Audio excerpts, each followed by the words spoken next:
Bismillahirrahmanirrahim. Assalamualaikum warahmatullahi wabarakatuh. Perkenalkan, nama saya Umul Dwiarianti dengan NIM 20111102413145. Saya dari Prodi S1 Kesehatan Masyarakat kelas 3H. Jadi video ini saya buat untuk memenuhi tugas video resum pada pertemuan 11 yaitu materi antropometri. Jadi saya akan merangkum beberapa poin yang ada dalam materi antropometri. Adapun yang pertama yaitu penilaian status gizi. Jadi, status gizi adalah ekspresi dari keadaan keseimbangan dalam bentuk variabel tertentu atau perwujudan dari nutrisi dalam bentuk variabel tertentu. Contoh, gondok edemik merupakan keadaan yang tidak seimbangnya pemasukan dan pengeluaran yodium di dalam tubuh. Latar belakang dari penilaian status gizi juga ini untuk menjadi upaya untuk menginterpretasikan semua informasi yang diperoleh melalui penilaian. Informasi ini digunakan untuk menetapkan status kesehatan perorangan maupun kelompok yang dipengaruhi oleh konsumsi dan utilisasi zat gizi. Sistem penilaian status gizi itu bisa dilakukan dengan screening, survei maupun surveillance. Lanjut, kita membahas pada poin 4 bentuk malnutrisi atau bisa disebut salah nutrisi. Sebelum kita masuk ke poin-poinnya, kita harus tahu dulu apa sih itu malnutrisi. Jadi malnutrisi ini adalah kondisi ketika seseorang terjadi ketidakseimbangan, entah itu kekurangan maupun kelebihan nutrisi. Masuk kita pada poin yang pertama, yaitu ada undernutrition.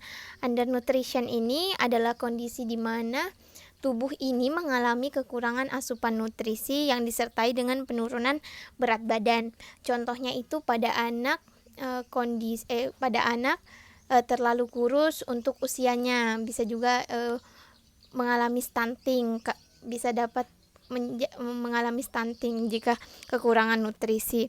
Lanjut, yang kedua itu ada specific nutrition. Jadi specific nutrition ini upaya untuk mencegah dan mengurangi masalah gizi secara langsung. Contohnya saja bisa dilakukan dengan imunisasi. Yang ketiga ada overnutrition. Jadi overnutrition ini adalah kondisi di mana seseorang mengalami kelebihan nutrisi akibat asupan vitamin dan mineral yang masuk ke dalam tubuh melebihi kadar asupan gizi yang seharusnya. Contohnya bisa menyebabkan kelebihan berat badan serta obesitas. Jadi kelebihan gizi ini bisa membuat seseorang mengalami penyakit obesitas.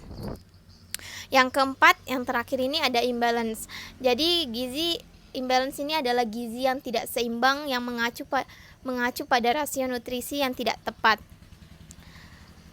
Ketika kita mengonsumsi zat gizi tertentu lebih dan lebih setiap hari untuk jangka waktu yang lama dan secara bersamaan harus terus menghindari konsumsi zat gizi penting lainnya. Pola makan seperti itu dikatakan tidak tepat, tidak sehat dan tidak seimbang. Contohnya apa? Anemia. Anemia ini adalah penyakit kekurangan sel darah merah akibat zat besi dan mineral. Bisa juga mengalami obesitas, penyakit kegemukan akibat kelebihan karbohidrat dan lemak. Lanjut, kita pada masuk poin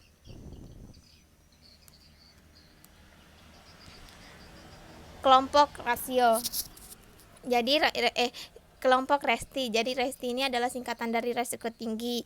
Dalam ilmu gizi ini dikenal istilah kelompok resiko tinggi dalam hal yang rentan tidak terpenuhinya kebutuhan gizi. Siapa saja sih mereka? Jadi mereka ini termasuk kelompok ibu hamil, ibu menyusui, bayi prasekolah, usia sekolah, remaja, dewasa maupun lansia.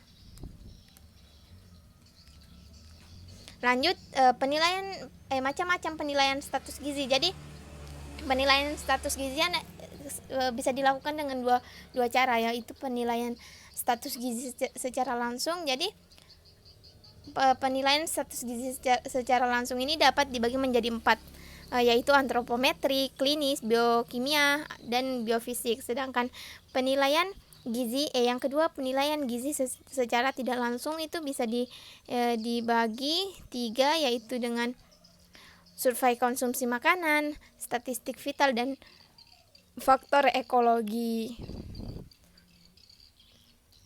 Lanjut poin berikutnya, yaitu antropometri. Apa sih itu antropometri?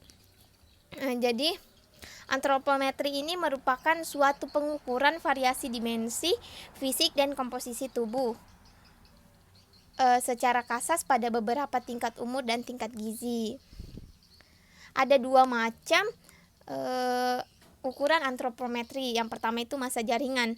Massa jaringan ini ukuran yang menunjukkan pertumbuhan massa jaringan aktif lemak maupun tanpa lemak. Contohnya itu BB, berat badan, lingkar lengan atas, lingkar lengan bagian ketiak. Baru ada yang kedua linear, ukuran yang menunjukkan pertumbuhan otot, tulang, rangka. Contohnya itu seperti tinggi badan, lingkar dada, seperti itu. Kita lanjut ke alat-alat untuk mengukur antropometri. Jadi alat yang digunakan untuk pengukuran antropometri itu banyak ya. Bisa ada disebut dengan kursi antropometri, baru ada portable antropometri.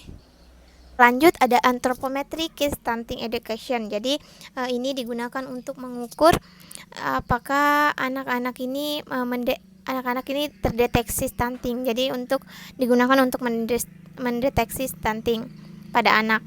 Ada pitameteran. Nah, alat ini digunakan untuk mengukur segala lingkar dan lengkungan. Ada timbangan juga. Timbangan digunakan untuk mengukur berat badan, menimbang berat badan. Lanjut pada poin parameter. Jadi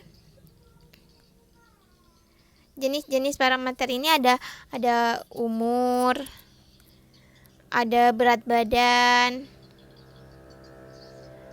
Berat badan ini ya ditimbang dengan timbangan. Selanjutnya ada tinggi badan.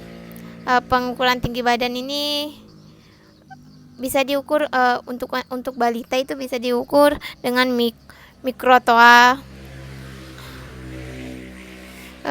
Setelah itu ada lingkar lengan atas, lingkar lengan atas, lingkar kepala, lingkar dada, tinggi lutut, jaringan lunak. Jadi itu merupakan parameter. Nah, jenis-jenis parameter. Jadi mungkin itu yang bisa saya sampaikan. Kurang lebihnya saya mohon maaf. Billahi fisabilil haq fastabiqul khairat. Wassalamualaikum warahmatullahi wabarakatuh.